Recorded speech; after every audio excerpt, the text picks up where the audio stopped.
ось після цього я кажу дякую, що приїхали і як вам подобається? Так, знаєте, непогане бачення сцени. Давайте, може, знімемо вже, оператор там готовий? Давайте по світу трошки тільки поміняємо зараз. Хлопушечка у нас. Давайте покличемо нашого партнера вже. Так, як? А ще нічого не написали. А можна?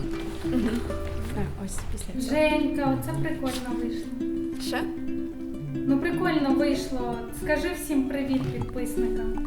Ти що, знімаєш в інсті? Ну да, онлайн-трансляція. Люда, ти нормальна? Та може мій наречений це побачить? Мене змусили! Я не буду зніматися. В смислі змусили? Ти... Якщо ми не... Ми взагалі ці...